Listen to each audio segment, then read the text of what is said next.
Assalamualaikum Bu Yuanita. Waalaikumsalam warahmatullahi wabarakatuh, Bapak. Bagaimana kabarnya? Segar sekali hari ini. Alhamdulillah alamin masih diberikan nikmat berupa Iya. kesehatan dan itu adalah suatu karunia yang luar biasa. Amin. Saya juga selalu berharap kayak gitu. Kita semua Betul. berharap terjaga kesehatannya dan kita sebagai bangsa bisa mengarungi situasi pandemik seperti ini dengan baik. Betul, betul, betul. Oke, saya ingin memperkenalkan kepada viewers kita dari guest yang kita miliki hari ini, guest yang cantik, Ibu Yuanita Rahmawati. Beliau ini adalah dosen biologi Fakultas Saintek UIN Sunan Ampel Surabaya, benar ya? Betul, Bapak. Oke. Dan ada yang lebih keren sebetulnya. Apa itu ya? Saya tuh nggak Beliau tahu kalau ini, saya keren. oh gitu ya. Orang keren memang nggak boleh sadar. Kalau orang keren sadar itu bahaya. Beliau ini adalah koordinator divisi pemeriksa halal dari Lembaga Halal Center UIN Sunan Ampel Surabaya. Benar ya? Betul. Oke. Jadi saya sekarang sedang berhadapan orang yang sangat penting. Oh, Panggilnya gimana ya? Mbak Yuni. panggil Nita saja, Bapak. Nita ya. Oke. Oke. Tapi enggak enak rasanya saya panggil Nita.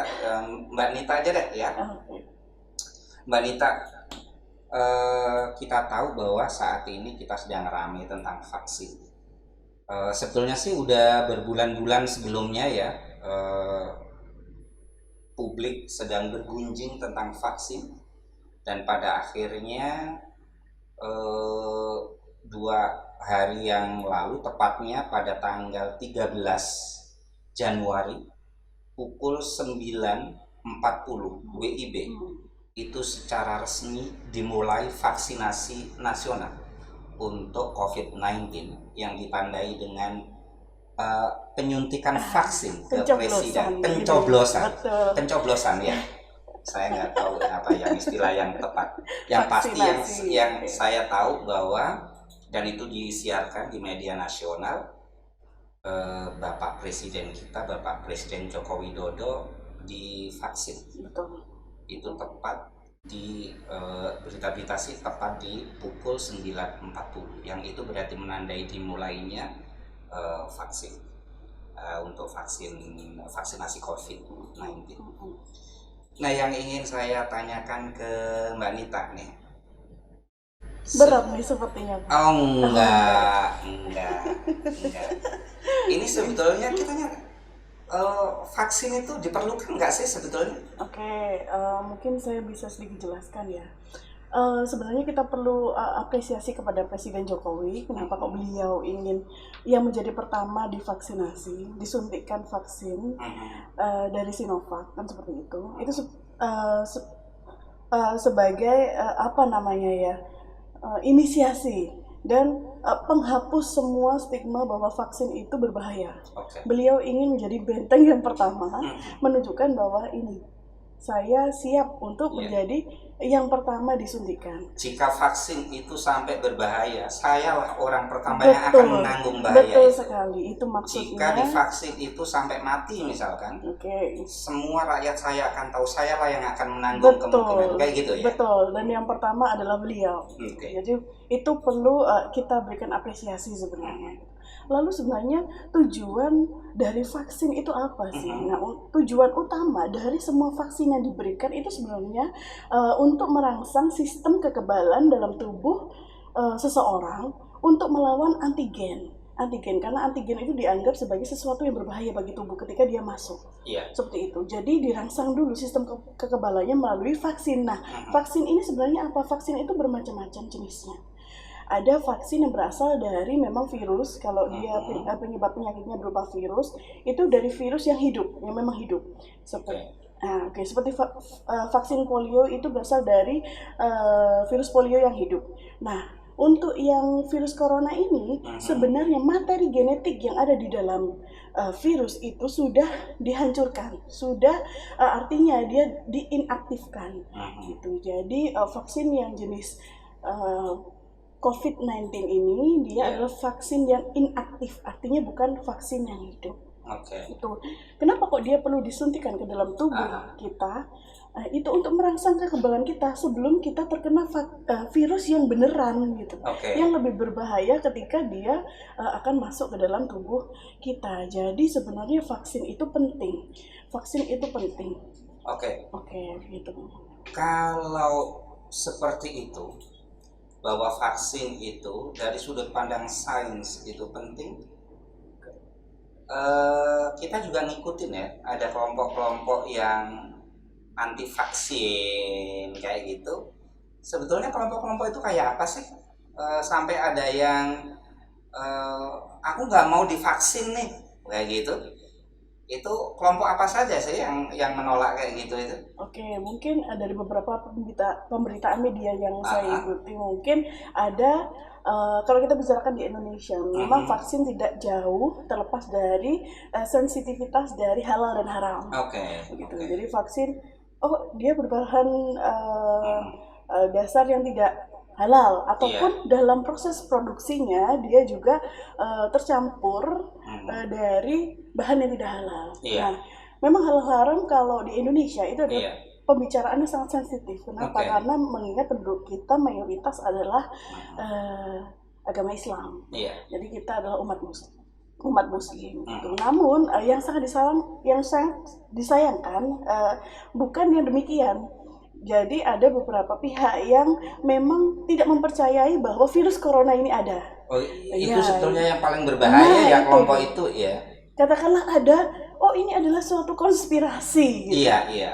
Nah itu saya nggak habis pikir, kenapa kok ada orang yang mengatakan bahwa ini adalah konspirasi. Jadi sebetulnya sampai sekarang ini nggak jelas nih ada atau enggak itu virus corona. Kita juga nggak pernah menemuinya kayak gitu ya. Betul. Kalau orang awam memang nggak pernah menemuinya, tapi kalau orang yang memang biasa terjun dalam pengujian COVID-19 ini, dia sangat tahu, sangat paham bahwa virus ini memang ada. Kenapa? Karena dalam pengujian itu ternyata telah dibuktikan DNA-nya, RNA dari virus ini, materi genetiknya itu nyata. Materi genetiknya nyata dan dia sangat mudah untuk bermutasi.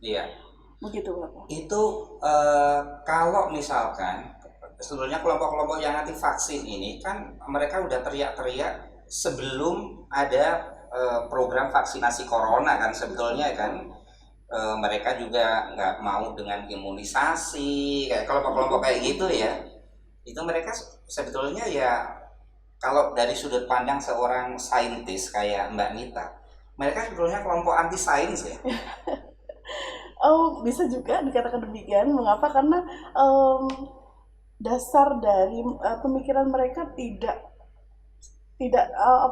dihubungkan dengan sains, tidak background sains gitu. Jadi kalau orang yang memang paham akan pengetahuan terkait dengan sesuatu yang berbahaya yang akan menimpa dirinya, keluarganya, atau bahkan masyarakat luas di sekitarnya gitu, dan itu diimbangi dengan pengetahuan sains yang ada dan banyak terlebih lagi kuat gitulah ya ilmu sainsnya, maka dia tidak akan pernah berpikir yang demikian begitu. Kebetulan tahun yang lalu itu saya ikut pelatihan dari LIPI tentang penanganan COVID-19 ini, dan memang itu sangat rumit untuk mengenali si coronavirus ini. Tapi ada juga loh yang maksud saya begini, ada juga loh tokoh-tokoh agama, atau saya nggak tahu saya harus menyebutnya apa. Mungkin sebagian juga ada tokoh agama, sebagian nggak tokoh tapi sok menjadi tokoh agama, atau ada kelompok yang merasa paling agamis, dan kemudian ya mereka nggak mau divaksin. Dan kalau isunya halal haram misalkan, sekarang toh sebetulnya udah dikeluarkan ya halal ini oleh MUI kan betul. Udah keluar ya. Betul. Tapi kelompok-kelompok ini juga tetap aja nggak mau dan mengatasnamakan agama gitu. Itu gimana sih Mbak Nita? Begini, kalau memang mereka berpendapat demikian, itu boleh saja, asalkan tidak hidup dalam masyarakat. Oke, iya betul. Menurut pendapat saya demikian ya Pak. Kenapa? Karena orang yang katakan tidak mau divaksin, ya boleh saja. asalkan Anda Iya. sana hidup di luar pulau dan menyendiri. Jadi kalau mau sakit ya udah sakit aja sendiri Betul, gitu ya, nggak usah betul. ngajak orang lain. Maksud saya demikian. Kenapa? Karena ketika orang itu sudah divaksin, katakanlah mereka terpapar dengan virus yang sama, maka dalam tubuhnya dia akan merespon antibodi secara lebih cepat sehingga dia bisa melawan lebih cepat si virus tersebut begitu. Nah, kalau orang yang belum divaksin, katakanlah antibodinya di dalam tubuhnya belum kuat untuk melawan, mereka bermasyarakat katakanlah, lalu akan memaparkan virus yang sama pada masyarakat, menyebarkan virus yang lebih secara luas lagi seperti itu. Itulah pentingnya vaksin untuk Indonesia. Kenapa? Karena penduduknya sangat padat dan untuk mencegah kekebalan tubuh itu dibentuk secara alamiah begitulah. Untuk mempercepatnya maka vaksin sangat diperlukan. Kita ini memerlukan orang-orang seperti Mbak Nita ini penting. Karena Mbak Nita ini backgroundnya sebagai saintis dan pada saat yang sama juga berada di lembaga Halal Center UIN Sunan Ampel Surabaya. Jadi menurut saya itu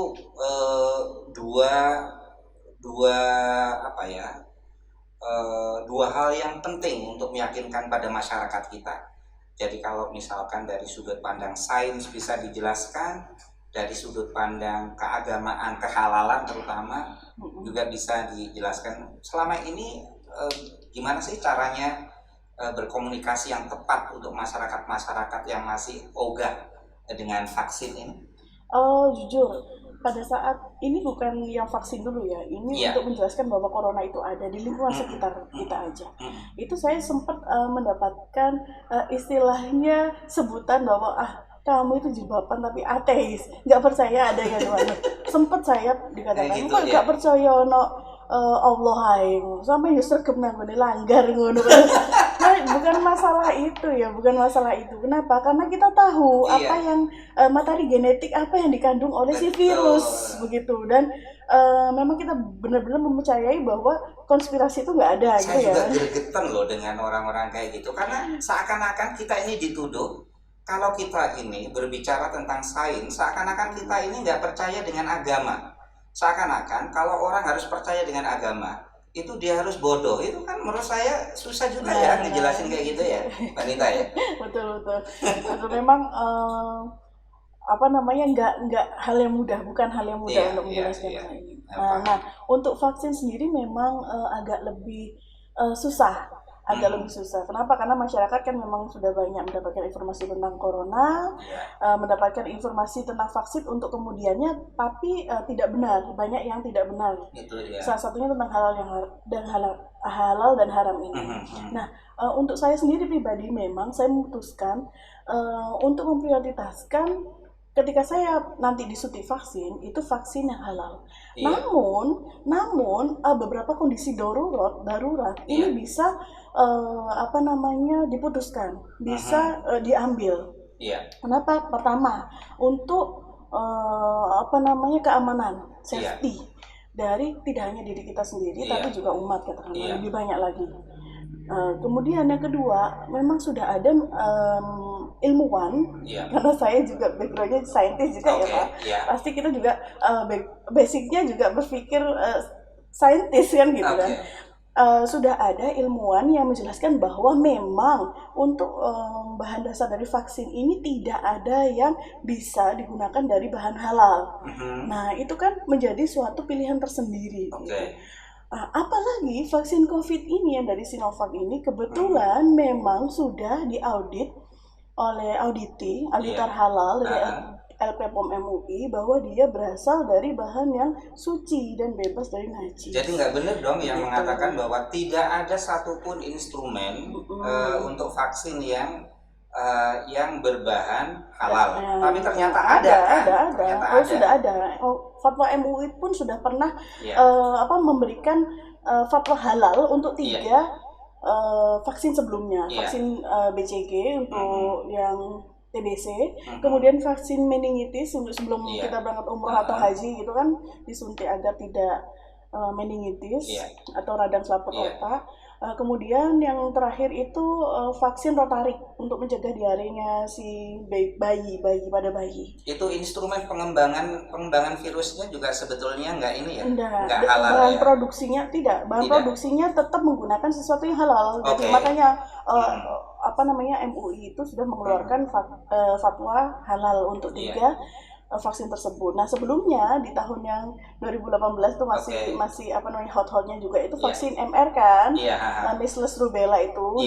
Memang tidak ada yang bisa menggantikan tripsin babi untuk membiakkan dari vaksinnya itu. Oleh karena itu, tapi hasil akhirnya, produk akhirnya memang tidak ada sama sekali unsur babinya gitu dalam pembiakan aja. Hanya saja MUI memberikan fatwanya mubah gitu, boleh digunakan karena darurat gitu.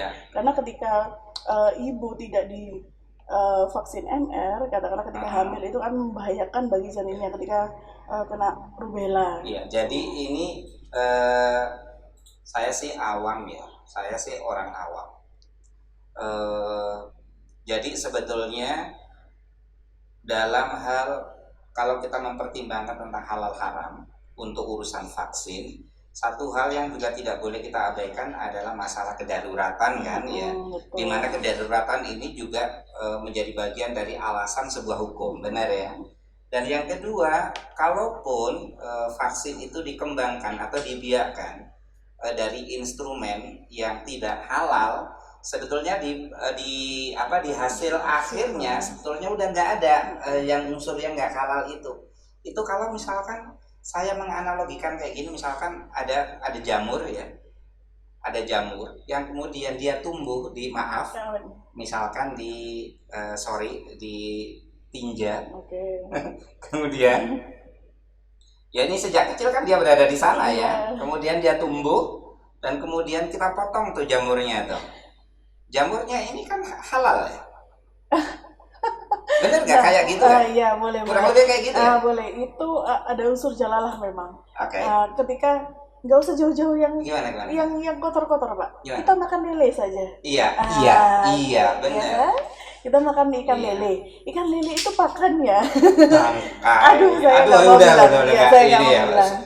Saya juga. Tapi akhirnya kita mau makan lele. Iya, membayangkan saja. Oke. Ya, bahwa kemudian ada orang yang nggak mau makan lele karena dia membayangkan lele itu makan apa, yaitu urusan dia ya. Tapi bahwa lele sendiri itu kan halal. Betul. Masa ada sih kemudian stempel lele haram itu kan nggak ada ya? Ada. Nah, itu ada unsur jalalah memang. Sudah tidak ada. Sudah tidak ada unsur najis. Saya kira memang penting hal-hal kayak gini untuk dipahami, itu penting.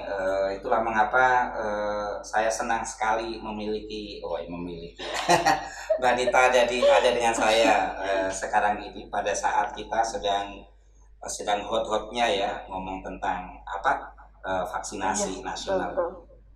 Tapi ngomong-ngomong itu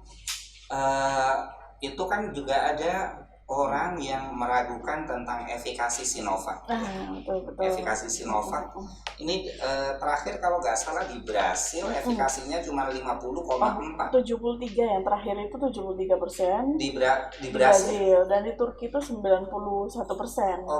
Karena catatan saya yang efikasinya yang di Brasil yang justru itu kemudian dipakai alasan untuk kenapa kok tidak pakai Sinovac gitu ya?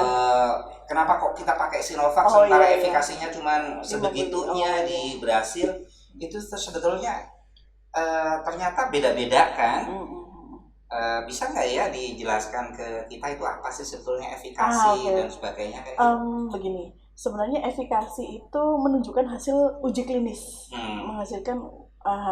menunjukkan hasil uji klinis. Efektivitasnya ya? Bukan, beda antara efikasi dengan efektivitas. Kalau efektivitas itu dia seberapa baik kinerja dari suatu vaksin itu setelah digunakan masyarakat luas. Setelah digunakan masyarakat luas. Nah, artinya kemampuan kejadian injeksi itu setelah digunakan pada populasi itu seberapa. Kejadian reaksi maksud saya. Nah, kalau efikasi itu dia kemanjuran, kemampuan suatu vaksin dalam mencegah penyakit saat ini corona ya, COVID-19 ya, dalam keadaan ideal dan terkontrol. Artinya apa? Dengan membandingkan kelompok yang divaksin dan tidak divaksin. Maksudnya kelompok yang divaksin itu ada disuntik vaksin, ya? ya betul. Dan ada kelompok kontrol yang dia disuntikan placebo. Placebo itu vaksin kosong gitu lah istilahnya, gitu. Jadi kemanjurannya yang kemanjurannya betul, ya. efikasi. Nah itu kenapa itu kok bisa beda-beda kayak gitu ya? Nah tergantung karena lingkungannya beda. Kondisi di gitu Brazil, populasinya di Brazil, kemudian sampel yang diberikan pun juga akan berbeda dengan yang di Turki juga berbeda kan. Ini catatan saya ya, bisa jadi saya salah. Di Brazil itu efikasi dari Sinovac itu 50,4. Di Brazil, di Turki itu 91%, di Indonesia 65,3%. Itu yang mungkin orang banyak pengen tahu, termasuk saya pengen tahu ini penjelasannya gimana sih? Selagi dia lebih dari 50% masih disetujui berdasarkan standar dari WHO. Iya, saya tahu standar WHO kan pokoknya kalau itu vaksin tingkat efikasinya 50% itu udah disetujui oleh WHO. Begini, kenapa kok vaksin itu masih digunakan, vaksin Sinovac ini di Indonesia? Itu mungkin gini, nggak mungkin BPOM ditambah lagi dengan halal dari MUI, fatwa dari MUI untuk sebagai reinforcement atau penguatan itu memberikan emergency authorization, itu semacam izin untuk penggunaan gitu dari BPOM itu tanpa serangkaian dari proses dan pengkajian gitu, nggak mungkin itu. Jadi BPOM pun juga sudah melaksanakan uji klinis, termasuk dengan mengkaji hasil uji klinis di negara yang lain. Gitu. Makanya itu yang kelompok pertama yang divaksin presiden, kemudian ada perwakilan dari MUI ya.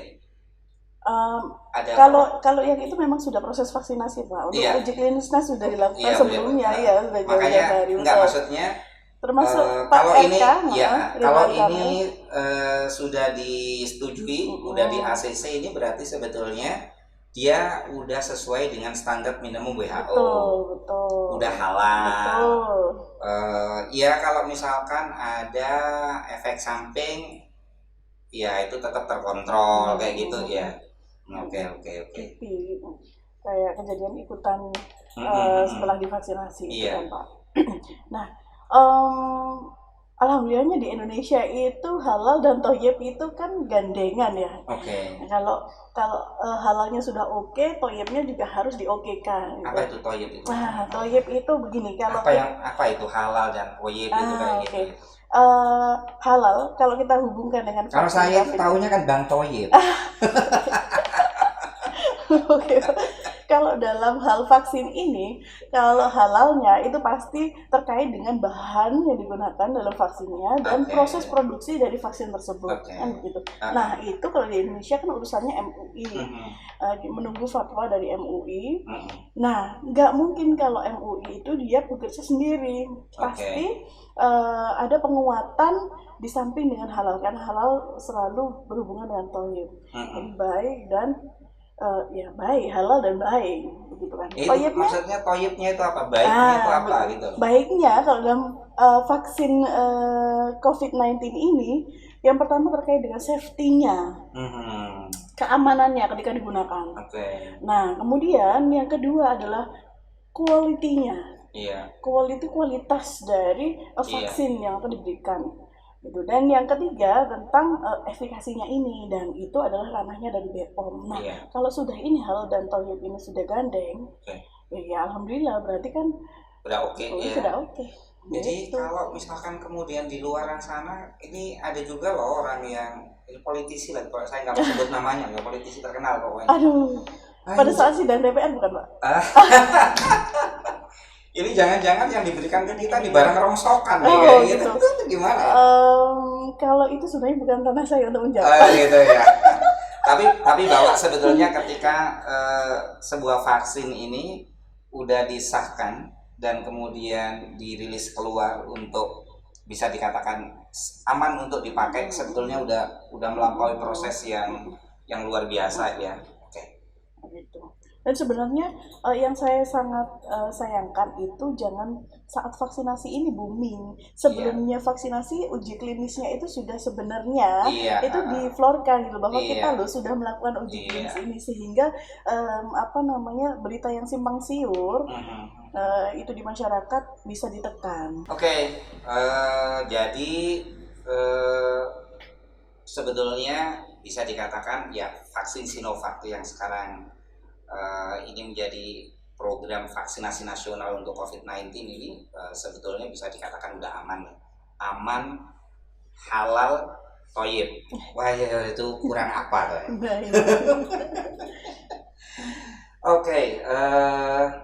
Mbak Anita sendiri kalau divaksin mau?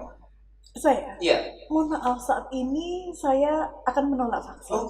Gimana sih sejak tadi? Aduh, maaf sekali ya Bapak, saya bukan seseorang yang layak untuk divaksin untuk saat ini. Kenapa? Karena saya sedang hamil. Oh ya Allah, ini Mbak Anita ini sedang hamil. Selamat ya. Terima kasih Bapak. Saya ingin mengatakan juga di depan Mbak Anita bahwa saya udah ngomong juga ke istri, ke anak-anak, saatnya ketika kita terjadwal masuk dalam list jadwal untuk vaksin, kami semuanya akan berangkat untuk vaksin. Karena bagi kami ini tidak semata-mata tentang kesehatan kami, tentang kesehatan saya, istri saya, anak-anak saya, tapi ini menjadi bagian dari cara kita untuk menjaga keselamatan bangsa kita. Betul Pak. Betul. Wanita, ada terakhir yang ingin disampaikan ke publik, ke kita semuanya tentang masalah vaksin ini? Mbak Nita, ya, saya senang sekali bersama dengan Mbak Nita sore ini.